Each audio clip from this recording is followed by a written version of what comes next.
Hello everyone, welcome back to the Budget Sportsman. It is the first full week of Pennsylvania rifle season, and this is my second day getting out. On opening day I hunted with my nephew. He shot a doe, and that was pretty much the extent of our action. But I just got set up in this quad blind that we set up for my dad, but he wasn't hunting tonight, so I decided to take advantage of it.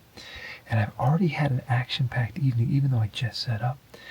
I was coming up the trail, maybe a couple hundred yards away, and I bumped 3 does, and a minute later they showed up on my cell cam down on the bench below this stand, not too far that way, but they were headed this way for sure. So that will hopefully they don't know that I'm coming here, and later they turn and they try to make their way back up to the field. Then I got in here and I was just about 20-30 yards from the stand, and I saw a really fresh pile of droppings. And I stopped to investigate it, and right when I did, I glanced up and there went a doe with a fairly decent buck. Now, I don't have a buck tag, but still, I'd love to see and maybe get on camera some nice bucks tonight. I'm after a doe primarily. So they run down the hill. I climb up into the stand, and we built a new roof on this. You can probably see it's a metal roof with metal poles. And I was kind of just sitting here lamenting how, as I was setting up my cameras, everything seemed to reverberate and make a lot of sound. I'm like, question if I'm going to see anything. And I glance up, and from about 20 yards away, here comes this other little buck. Got a little bit of footage of him, and he was 20 yards away.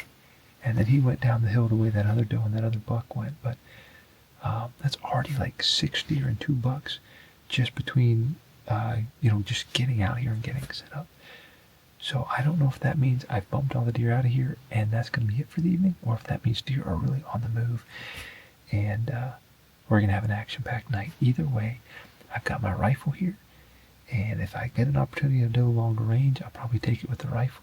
But what I'm really hoping for is a doe close in that I can shoot with my revolver.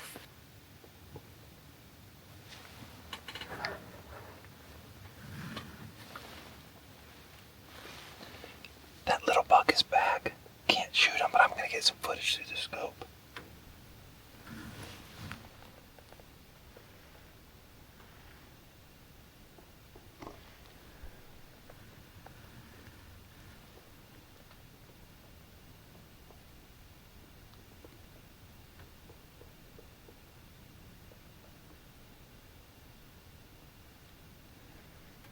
Well, it's about 4:15. We have about an hour left of legal shooting light, and I just heard my first shot of the afternoon. Had an action-packed start, but haven't seen anything since that little buck came back across the ridge. Probably almost an hour ago now.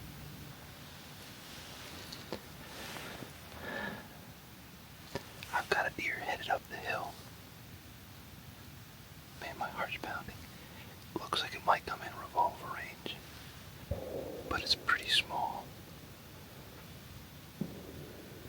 I'm hoping there's going to be a bigger one behind it.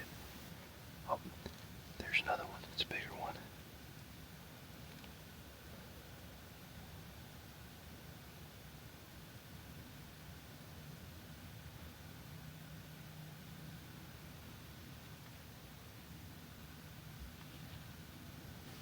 I've got the revolver in my hand.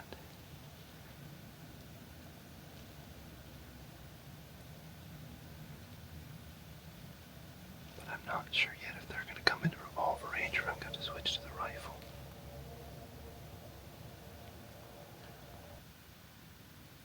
The doe is looking right at me. She knows something's up. If I had picked up my rifle, she'd already be dead.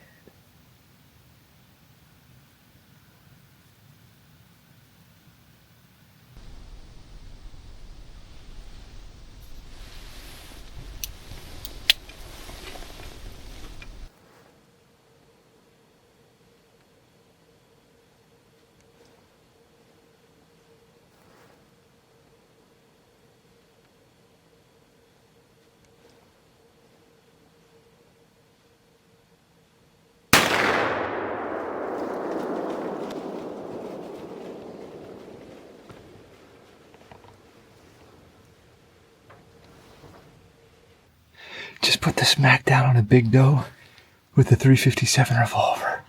Yes. That's my 3rd deer I've ever shot with a revolver. I watched her go over the hill and die. She jumped. Yes. Well, I honestly can't believe that worked out that way. 4 deer came up over the hill, and there's a bench down below me. Little one was first. It didn't seem too bothered, but the bigger one behind it, as soon as it came up over the bench, even through some thick stuff, it kept looking up here, trying to figure out what was going on up here. And then it kept coming up. The little one came up a ways within range, but the big one kept looking, and then it would turn its head and it would walk a little bit. So I was able to get the camera pointed in the right direction, and it got up here within the range that I felt comfortable with the revolver.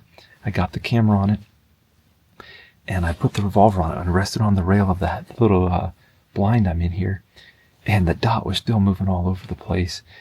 And I thought about not taking the shot, but then I just focused on the dot, and I realized that yes, it's moving, but it's staying within the vitals, and it's staying where I want it to be.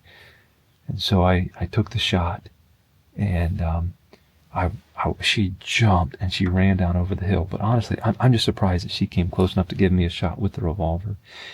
And that's the first deer. This is the third deer I've shot with a revolver. The first one that I've ever watched fall. She went just over the crest of the hill, and I could see her fall over.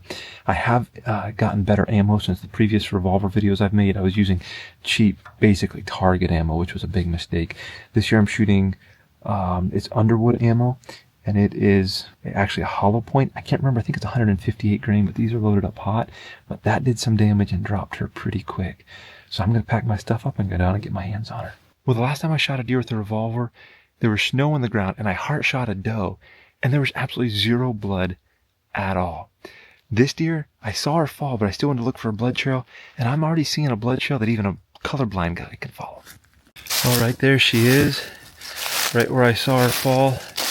I don't think she went maybe more than about 75 yards, so I'm really happy with that.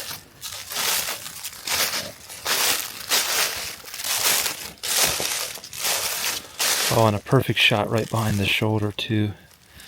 Well, I'm really grateful to harvest this doe, and what a way to do it with a revolver. This is my third deer over the years with a .357 revolver, and by far this was the best kill, the most quick, clean, ethical kill, best blood trail, and definitely switching it up to a better quality ammo made all the difference. Now, this is the last deer this year that I feel like I really had to get to put the amount of meat in the freezer that I really need to every year. I do have a few more tags, and I may keep hunting. That way we have a little extra for snack meat, deer bologna, things like that. But this is the last one I felt like I really needed to get to put the amount of meat in the freezer that I was hoping to get this year. So I'm really grateful. I have a lot of work to do tonight, so I'm going to wrap up this video and get to work. I hope you're enjoying the video, and until next time, remember to get off YouTube and get outdoors into God's great creation.